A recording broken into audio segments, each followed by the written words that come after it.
All right, welcome back, everyone. Ready for another deep dive. This week, we're going through Etienne Newman's Soccer Weekly Rundown. It's that time again, your one-stop shop for all the big moments from the Premier League, La Liga. the Champions League, But we're looking at the week of February 9th to the 16th.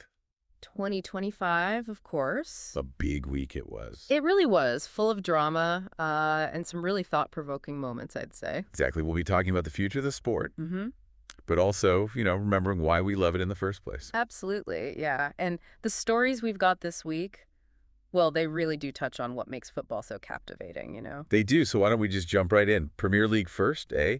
Tottenham versus Manchester United, that was a big one. Huge implications for both teams. Massive. And it was Tottenham who came out on top, 1-0. 1-0, yeah, thanks to James Madison, eh? A stunning return goal from him. Right, back from injury, too. He was, yeah. Feels like a real statement, doesn't it? It does, but can he keep it up? That's the question. That's always the question, right? Consistency. Exactly. He was struggling a bit before the injury, so Yeah. it's a good sign, a positive sign. Mm-hmm. But turning point for Tottenham. It's too early to tell. I guess we'll see. For Manchester United, though, another loss, that's got to be tough. Yeah, the pressure's mounting, isn't it? Do you think, they can't seem to finish?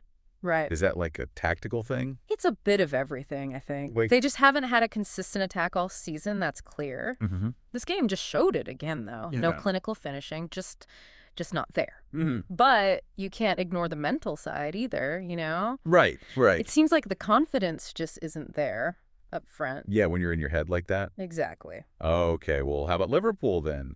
They played Wolves, right? Yeah, they did. 1-2-1. See what? I didn't see that one, but it sounds like it was close. Closer than you'd think, yeah. Not their best performance by any stretch. Almost like they were on autopilot at times, which, Yeah. says a lot about their depth, that they can still win like that. Right, grinding out those results. Exactly, even when they're not at their best, which is, That's the sign of a champion, isn't it? it really is. But, okay, so what was different this time? Like, what was missing?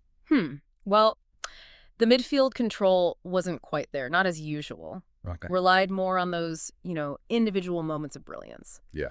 Diaz, for example, capitalized on that defensive error. And of course, Salah with the penalty. Cool as you like. 23 goals this season. Can you believe it? Unbelievable consistency, really. It's unreal. But Wolves, I gotta give them credit, they fought hard. They did, yeah. Especially Matheus Cunha. That strike was something else. It was. Oh, yeah. Moment of brilliance could be a turning point for them, even. Maybe. They need something, that's for sure. Battling relegation, it's tough. It is. Okay, so moving on now. There was a story this week that, well, it went beyond just the scoreline, Khadija Shah over at Manchester City Women Yeah. scored a goal. Yeah. But it was her celebration that made the headlines. Powerful gesture, that raised fist, statement of heritage and, black empowerment. Yeah, exactly. Got people talking, that's for sure. At the role of athletes and all this, social commentary. Right. So what do you think then? Does that put pressure on others to do the same? It's tricky, isn't it? It is. Some say stick to sports, others say you have a platform, use it. Yeah, No easy answer, really. Comes down to personal choice, I suppose. that's fair. But what matters is creating that environment, Mm-hmm. where they feel comfortable expressing themselves, whatever they choose. Right, without fear. Yeah, that's the key. Exactly. Okay, well, before we get to Serie A, I just wanted to take a moment to, thank our listeners for being here with us on this deep dive. Always appreciate it. And, of course, this show is brought to you by the one and only Etienne Newman. Avid soccer dad and engineer, all the way from Canada. He is, so if you're enjoying the show, his insights, all of it. Consider a donation. Support the podcast. Links in the show notes. Every bit helps. And hey, while you're there, like and subscribe. Keep up with all things football. All right, now Serie A, Inter Milan, they were on track to top the table. They were. But lost to Juventus 1-0. Shocking result, really. Yeah, wasn't expecting that. Tight match it was, went down to the wire. Consecao for Juventus got the goal, 74th minute. Oof, late goal, that's gotta hurt. It does. For Inter, what does it mean for their title hopes now? Big question. Big question, yeah, but for Juventus, that's a boost, isn't it? Huge boost, yeah. Right back in contention for the Champions League. Right, so what impressed you about them in that match? Well, tactically, very disciplined Okay. and resilient. They just absorbed the pressure, waited for their chance, took it when it came. This win, it could be a real turning point for them, I think. Confidence builder. Exactly. Okay, well, speaking of inspiring moments, Nabil Bentaleb, Oh, yeah. he's back playing professional football again, scored for Lille. Incredible. They beat Rennes 2-0. I mean, think about it. After a cardiac arrest, It's amazing, isn't it? to come back like that, truly remarkable. Really shows you what's possible, the strength of the human spirit. It does, yeah. And the advancements in sports medicine, too. You can't forget that. Right, right. But the mental strength to come back from something like that, Unbelievable. a real beacon of hope, I'd say. I agree. Okay, now, La Liga. Things got a little heated, eh? Oh, they did. Jude Bellingham, Real Madrid, red card For allegedly, using offensive language towards the referee. during their draw with Osasuna. Yeah, that's the one sparked a lot of debate about officiating, the whole thing. Yeah, yeah. What'd you make of it all? It's a tough one, isn't it? It is. I Yeah. mean, obviously, players should respect the officials. Yes. Offensive language, never acceptable. Oh. But, Yeah. that pressure. The title race is tight. It is. So, I don't know, did the ref overreact? Or was Bellingham out of line? Hard to say without knowing exactly what was said, the context, Yeah, you're right. But referees, it's a tough job. Got to keep control. Mm-hmm. If a player crosses the line, they got to act. Doesn't matter who it is. True, true. And then, well, there was another incident. Espanyol and Athletic Bilbao. Oh, yeah. Match had to be stopped. Alleged racial abuse directed at Athletic Bilbao's Marouane Sanadi. Awful. Just awful. Brings it all back, doesn't it? Racism in football. It does. We need to see action from the clubs, the governing bodies. Absolutely eradicate it from the sport. And Iñaki Williams, he'd faced similar abuse at that same stadium before. Back in 2020, yeah. And he stepped up, reported it to the ref. He did. What does that tell you? About players speaking out, taking a stand. Well, it shows the power of solidarity, doesn't it? And that players, they can be the ones to make a change. Mm-hmm. But it also shows we need those strong protocols. Zero tolerance. Yeah, for any kind of discrimination. Exactly. Okay, so La Liga activated their anti-racism protocol, but is that enough? Like, what more can we do? It's a start, but we need more, for sure. Okay, like what? Education, awareness campaigns, that's crucial. Mm-hmm. Got to challenge those attitudes, those behaviors, Yeah. At the root in football, but in society too. Right. It's bigger than just the sport. It is. And punishments, they got to be tougher. Stadium bans, maybe even... Criminal charges. Yeah, send a message that this has no place anywhere. Agreed. Okay, let's move on to something a bit more positive now. Right. Jamal Musiala. He signed a huge extension with Bayern Munich. Until 2030, that's a statement. It is? What does that say about Bayern? Their plans for the future. Well, they see him as crucial, a cornerstone of their success. Not just keeping him, but sending a message he's not for sale. Right. Reinforces their image, too, developing young talent. Into world-class players, yeah, that's Bayern. But Bayern. Smart investment, I'd say, given how quickly he's risen. No doubt. Huge potential. Okay, so Champions League then. Ready for some knockout stage action. Oh, always. Never disappoints, does it? Yeah. Manchester City and Real Madrid. Yeah. That was a roller coaster. It was back and forth. Real Madrid won 3-2. Mbappe, he was the difference. As always, the pace, the skill, the finishing. Unstoppable. But City, they fought back, from 2 goals down. They did, showed their quality, but In the end. individual brilliance and some defensive errors cost them. Mm-hmm. Tie's not over, though, is it?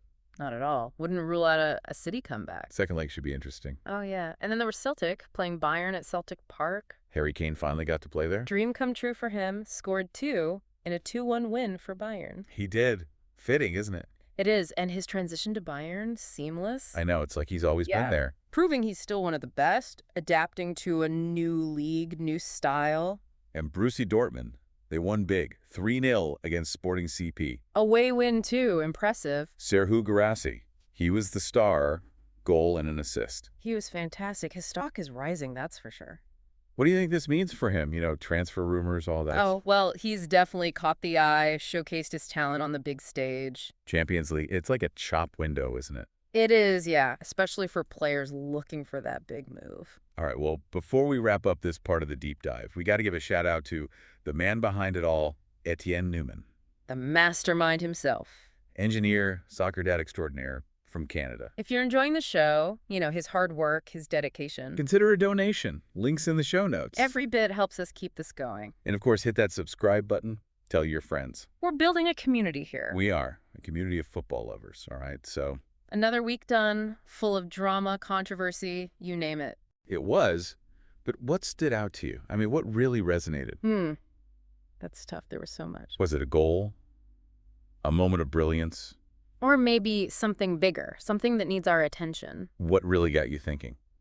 Yeah, for me, it has to be Nabil Bentaleb coming back like that. I know, right? And after everything, to be playing again, scoring even. It gives you chills, doesn't it? It really does, and it makes you think about what's possible, Yeah, overcoming those challenges, the human spirit. Exactly. So inspiring. Absolutely. But we can't forget about, well, those other incidents. Right, the racial abuse, it's still there. It's a reminder that we've got work to do in football, in society. Yeah, a long way to go. We need to be better. We do. Okay, but let's switch gears for a minute. Okay. Some good news this time. Jamal Musiala, he signed that big extension with Bayern. Until 2030. Wow. That's commitment right there. It is. What do you think that says about Bayern, their vision?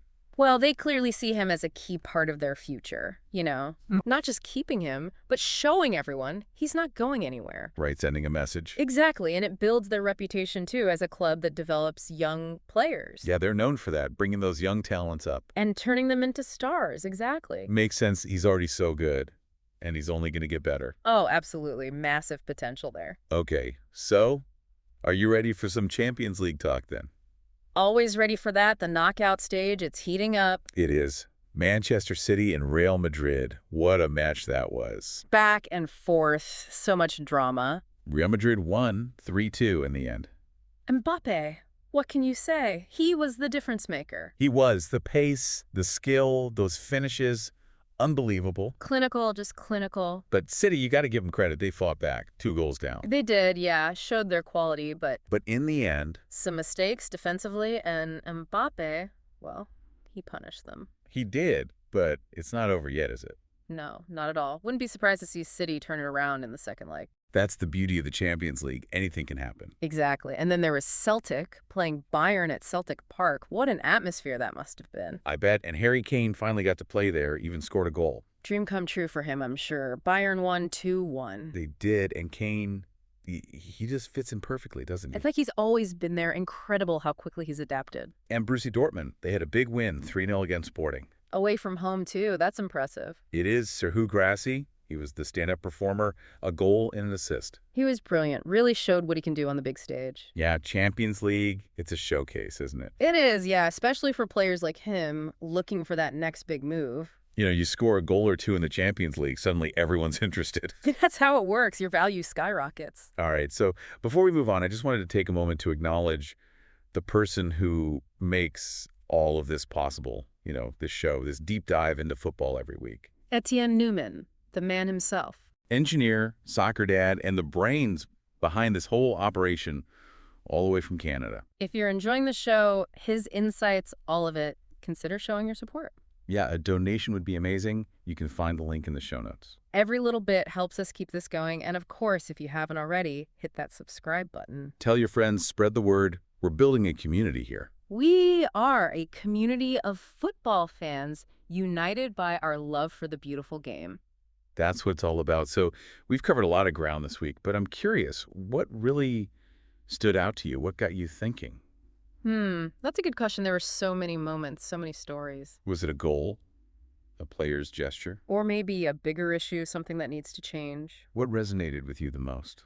It's tough to choose, really, but I think for me it goes back to those incidents of racial abuse. Yeah, it's hard to ignore that, isn't it? It really is a reminder that, there's still so much work to do. In football and beyond. Exactly. We have to keep pushing for change, for equality. Absolutely. And, it's not just on the players, it's on all of us. It is, yeah. Fans, clubs, everyone has a role to play. We need to create a sport, a world where everyone feels safe, welcome. Right, where those kinds of incidents are a thing of the past. Exactly. And I think, this week's stories, they've highlighted that. The good and the bad. They have, yeah, the highs and lows, the triumphs and the challenges. And that's what makes football so compelling, I think. It is. It's a reflection of life itself, isn't it? It really is. So If any of this has, sparked your interest, Hmm. I encourage you to go out there, do some research, form your own opinions. Yeah, don't just take our word for it. Exactly. There's always more to learn, more to understand. And different perspectives, they just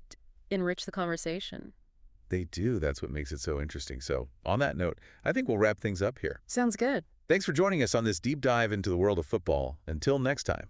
Keep the passion alive.